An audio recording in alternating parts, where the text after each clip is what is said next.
Alright guys, welcome to the first ever Satin Dragon Gaming game review. Now I don't usually do these game review videos, but I really enjoyed this game so damn much that I just had to. This game is really amazing and I'm going to go over 5 key points. Bear with me, I have them written down, so if I get off topic, I'm sorry. Kind of new to this, but I have them written down. If I sound a little robotic, also bear with me. Again, written down. So we're going over the first topic is the story. The story of Ghost of Yotei is very simple. It's just a plot for revenge. It's been seen a million times in a bunch of stories like this. One of the many examples is The Last of Us Part 2. God, we know, I already know. Sick of it too. Shitty fucking ending. But the ending of this Ghost of Yotei was amazing. It absolutely did what she did and sought out what she was going to do, 100%. But it came at a cost. And spoiler alert, her brother is still alive. She has a niece, and she even makes friends with one of the former members who wasn't as bad as we thought she was. And if you look at the story, you can tell the reason why she wasn't that bad. And you don't even have to dig that deep. It'll just tell you the reasonings why the character wasn't that bad. This story isn't exactly something special or extravagant, but it doesn't leave me to be like, okay, well, I'm not interested because the story's whack. No, the story has great substance to it. And it's not overly complicated, but it's a little simple, but you could fault it for that if you want. I think having a simple story with a more devious plot is a bit more entertaining in my opinion. There isn't a lot to go on just of solely story, but it won't leave you in a brain dead stance of where you're just like, okay, well, this is nothing. This is boring. This is unentertaining. No, it will leave you somewhat entertained, but it's not going to be some deep thinker like fucking Jordan Peele movie or any Hideo Kojima movie as well. The second topic I'm going to be going over is going to be the gameplay and the side missions. Now, gameplay and side missions, holy shit, this game is fun. In terms of just the side missions, they're just as interesting as the main missions. I'm just on my way to go and, all right, here we go. I'm trotting on my horse, just doing what I do. And then all of a sudden, a random fucking bird will tweet. All right, I just got to stop and go help this fucking bird out real quick. Go to a damn, one of those hot springs. Okay, got done. Go to a damn new bamboo thing. All right, now I'm done. And then all of a sudden, it'll lead you to a wolf's den. Or the fox will lead you to a little area where it needs help, or it'll give you a little lucky charm for it, or anything like that. There's constantly something going on to distract this game. Even the people in this game distract you and say they need your help. They'll pay you to do this. There's constant ways to make money in this game nonstop. That's one of the most entertaining things. There's even a part of the game where you're basically getting hunted down by you're hunting down the real life Sly fucking Cooper. This evil son of a bitch ends up robbing you like the real Sly Cooper, the goddamn bastard. And it makes you feel just as stupid, but the fun in this game is absolutely amazing with the characters. It has very light humor in it as well. That doesn't deviate through, you know, that terrible, shitty Marvel humor. Now, it'll make you chuckle and make you go, ha, every once in a while, but it won't make you, you know, completely cringe up in terrible pain. Now, in terms of the side missions, there are so many side missions in this entire game. Oh my God. That the side missions are just as interesting as the main ones. The main ones are very much leading to the plot, simple point factor. Some of the side missions lead you to weapons. They lead you to learn new skills. They lead you to different characters that you didn't think that would be interesting, but you actually are attached to some of these ones. Now, I'm not gonna say they're gonna be so struckly strong heart pulling on your heartstrings. No, of course not. But they're alive, and they're enough for you to notice, okay, I like this character. I think this character is great, but it's nothing over the top, but it does provide something for you to enjoy. And the bounty missions are, in my opinion, one of my favorites. I love hunting them down like a goddamn fucking, like the Lone Ranger, dude. It's so amazing. I love that. I love that part of this game is the bounty hunting. The enemies are very funny, or the enemies are very sad, or their tragic stories really move you for a second to think, maybe I don't need to take this person out. Even at one point, Atu does think that with a certain character, but I'll let you guys figure that out for yourselves. The third topic I'm going to be getting into is the imagery and the art style. Now, this one's gonna be a very short because this game looks just goddamn amazing, but it's not that big of a step up from Ghost of Tsushima. In terms of, not saying it's horrible, but it's the way that it looks. They have obviously they're the same game. They're gonna have very similar art styles and very similar things with it, but the game itself looks really amazing. Whether it's one of the reasons why I couldn't just simply play and record the game. I had to stop the playthrough because I wanted to enjoy the scenery using the photo mode to make really cool, just like little art styles and take screenshots and stuff on my PlayStation. It's really a really amazing scenery. And the soundtrack as well. I wasn't gonna get too much in the soundtrack, but the music really does play along with what you're doing very well. It's goddamn amazing. And it looks so beautiful. in this game. It really, the fights with the background that's going on, whether it be lightning striking or a fire in the forest or little things like that. It's very telling, and it feels like an amazing story brought to life whenever I play this game, and it's really goddamn amazing. So simple for that one. Topic 4 that I would like to go over would be the voice acting in this game. Now you have an option. You can listen to this game in English or you can listen to it in Japanese. Either way, you're gonna have English subtitles. For me personally, I listen to it in English because I don't have fucking time to read the subtitles when there's something dangerous going on or something crazy. Or like, look out, Datsu! And I'm like, I don't fucking know what you're saying. What does that mean? And they could be telling me, look out for this, and I'm looking the wrong fucking way, but it doesn't matter. Either way, when you listen to it, the voice acting is amazing. Now, I will not lie. I listened to the voice acting in Japanese because I just wanted to get a feel for it and see how it was. It really is amazing. For some of the stronger moments in the game, it is way more 100% authentic, but that could be said for any Japanese subtitle game or any French-made game or any game like that. The authentication of the game does matter, I guess, on the origin of it. But for most, and we see a lot of those like, oh, it's way better in sub than it is dubbed, or da-da-da-da-da. Yeah, sure. Okay, that's your opinion. You can have your opinion of it. There's nothing wrong with that at all. But for me, I think the voice acting on both parts is amazing. One of the voice actors who plays Yotei, he has the voice of Charles from Red Dead 2 and that fuck-ass dude from Jedi Fallen Order. And he plays his ass off. He does a great job at voicing the anger and the strength and the betrayal and the hurt as his character. He does a very good job at it, and he has a lot of range, and that's already to be expected as soon as I heard his voice. It's like hearing Steve Blum as fucking Wolverine. You just know it's going to be goddamn amazing no matter what. Atsu also has those strong moments, but I think her voice acting doesn't come into play only because she's a very stoic character.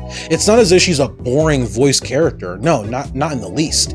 It's the fact that her character is so stoic and stuck on it. But even when she is like that, those strong moments where she has to really pull together and say something that hurts her deeply, she comes out and she says it with such power and such hurt or such anger in her voice that it's not terrible. You can 100% listen to it. But again, this one is a preference. If you prefer to listen to it in Japanese, go for it. It's absolutely amazing. But if you prefer to listen to it in English, it's just as amazing as well, if not funny.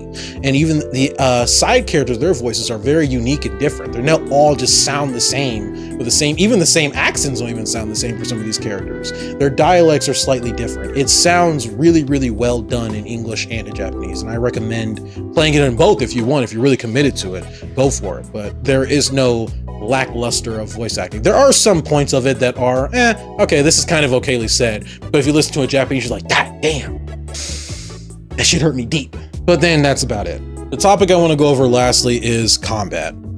Stealth is an option in this game, 100%, but that's the beauty of this shit. When you get caught in this game, it's, oh no, damn it, I blew my cover. But that's so much more fun because you could just take on these guys in so many fucking cool ways. You either drop a smoke bomb, use I put fit spray, pocket sand in their face, or you can use a kunai attack, the Hashira flame breathing technique if you want, or my absolute favorite, hip fire, and just shoot the bastard in the goddamn face with your pistol because holy shit, fuck that guy. Now, the stealth is also very fun in this game, but it makes it go by a lot more quicker, in my opinion, when it comes into it. I remember I was playing the game for a bit, and I was just taking enemies out left and right, being sneaking through the bushes. When you get the shinobi outfit and you upgrade that shit to max, they can't see you if you stood up and walked right behind them. They won't be able to fucking notice you. That's how good that armor is. And that's also another part of the game that's really amazing. The armor sets are goddamn fucking so cool. And it's not the typical Jin Sakai's like armor where it has like different types of samurai looks to it. No, these outfits generally look kind of different and very different on Atsu because she's not the samurai type. She's more of the outlaw and the Ronin type. And it's a very amazing little change to it.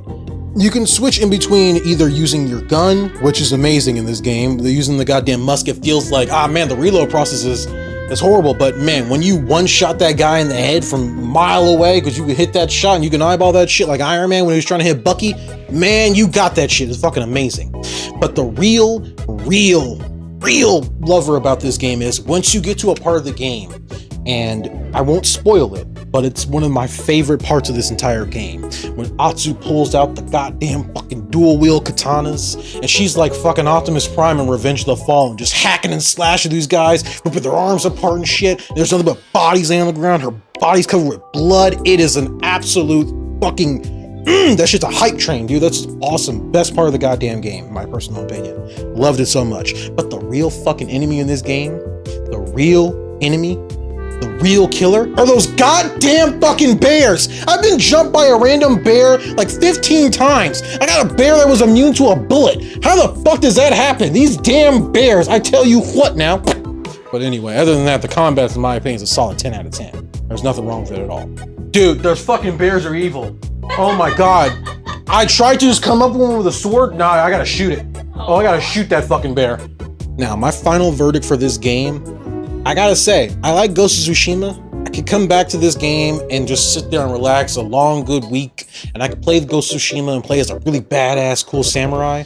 There is no comparison when it comes to these two games. That's a really great game to play, Ghost of Tsushima. Give it its stars and stripes. Should have won Game of the Year that year. Love it. It was amazing. But my personal favorite is Ghost of Yotei. It tops it in almost every single way because it improves upon it in every single way. Much like God of War Ragnarok had improved upon the God of War game. It improved its combat. It improved the dialogue. It improved the story. It made it so much more interesting with a lot more things to do.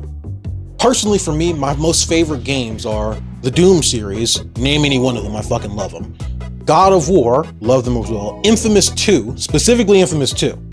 I liked Infamous 1, but Infamous 2 just has a special place in my goddamn heart. And now, Ghost of Yotei. Ghost of Yotei was such an amazing game that I'm gonna play it again right after I'm done talking to you guys about this shit. The game was so interesting in my opinion, and it kept getting more interesting. And when it finally gets to that ending, you're like, damn, she did what she was gonna do, and then she rests. It's amazing. It's a goddamn amazing story. I love it. And personally for me, this game is a 5 out of 5, but I'm not here to be biased from it.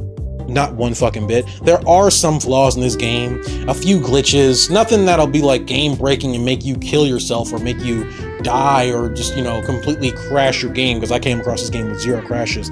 But I will say there were some funny ones I actually recorded. You probably see on screen right now. I'll use that one as an example. But no, personally, if you are looking to buy a game and you just want to sit down and have a really long, driven out story with it, I'm not going to lie to you, this game's a 4 out of 5. There are some, if you have some problems with the combat, which I doubt you will, then this may be a look down upon you for. Or the voice acting, if you prefer it in Japanese, but even then you could still switch it to what you want and prefer. But in terms of the combat, the acting, the imagery, and just the gameplay all around, if your only complaint is just the story, that's also fine. It's not that great or that strong of a story, but it's also not that weak. We don't really need a story to be that strong. I mean, look at the Doom series. The story in that game is, I don't know what. The guy woke up, killed demons, got angry, and went back to sleep. That's really it. That's all we got, you know? But the game is still a 10 out of 10. Amazing. The story is just secondhand to this.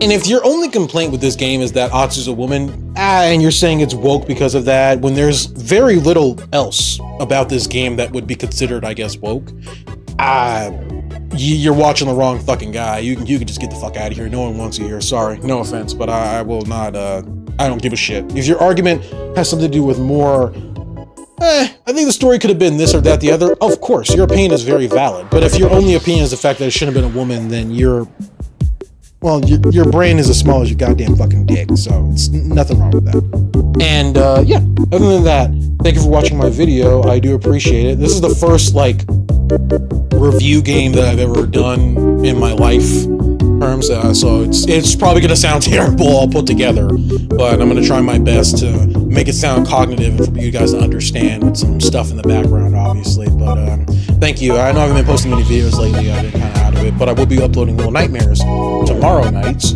or if you're seeing this, it's probably tonight, because it's probably gonna be on you know, the morning and whatnot. But yeah, no. So thank you if you did watch the video. If you didn't, it doesn't matter. You're obviously not here. You didn't watch the video. I am not great at talking without you know, screen or stream stuff.